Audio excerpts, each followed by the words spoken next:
Hello everyone, good morning. এটা আমার first blog. তো চলো উঠি। তো আমি এখন বিছানা করে নেব।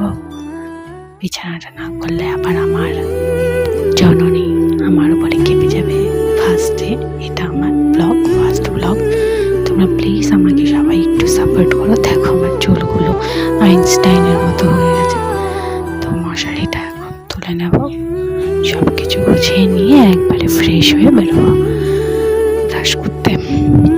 সব কিছু করে নিয়ে দেখো আমার জামা কাপড়গুলো দড়িতে লাগানো, কেননা জায়গা নেই, আমাদের বাড়ি নেই, ছোট্ট একটা খাপড়ায় থাকি। তো ব্রাশ করতে যাবো এখন, ঠিক আছে? পরে দেখা হচ্ছে।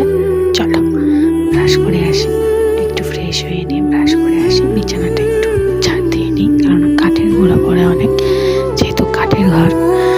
তো আমি আমার ক্রিমগুলো বিছানাতে নিয়েই ঘুমাই, কেন জায়গা নেই। তো ঠিক আছে, চলো ব্রাশ করে আসি। ও আমি এটা লক্ষ্মীর পায়ে গেছিলাম লক্ষ্মী পুজোতে। যেহেতু কাঠের ঘর সেহেতু ভালো হয় না, আলতা দিয়ে আঁকতে হয়। তো ব্রাশ করে আসি, ঠিক আছে? ফেস ওয়াশ নিয়ে নিলাম হিমালয়ের, আর ব্রাশ করতে যাব। তো আমাদের আয়নাটা একদম বাজে অবস্থা, আমি মুখটাও দেখতে পাচ্ছি না। আয়না আমাদের চেঞ্জ করতে হবে। তো ব্রাশ করে আসি, একটা বেরোলাম। আসলে আমাদের ছোট ঘর তো, তাই টিনের সব কিছু, কাঠের ঘর। তো এই রুমটাতে চলে আসলাম, এটাতে ব্রাশ টাশ সব রাখা হয়। তো এই তো ব্রাশ করবো এখন। কোনোদিনও ভাবিনি যে ইউটিউবে আমি ব্লগ করবো, ইচ্ছাও করে না। ভেবেছিলাম কিছু একটা করবো, কাজের চাকরি বাকরি, তো সেটা তো আর আমার ভাগ্যে নেই। পড়াশোনা সেভাবে শিখিনি। তো সবাই দেখি ইউটিউব করে অনেক বড় লোক, টাকা পয়সা ইনকাম করছে, স্ট্যাবলিশ হয়ে গেছে। তো ভাবলাম দেখি যদি আমি একটু ট্রাই করতে পারি।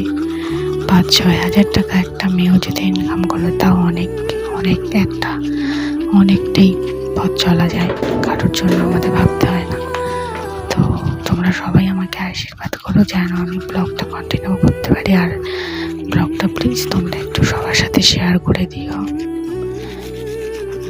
সবাই পাশে থেকে একটু সাপোর্ট করুন। যেহেতু আমি নতুন, আমি কিছু জানি না, আমার ফোনও ভালো নেই।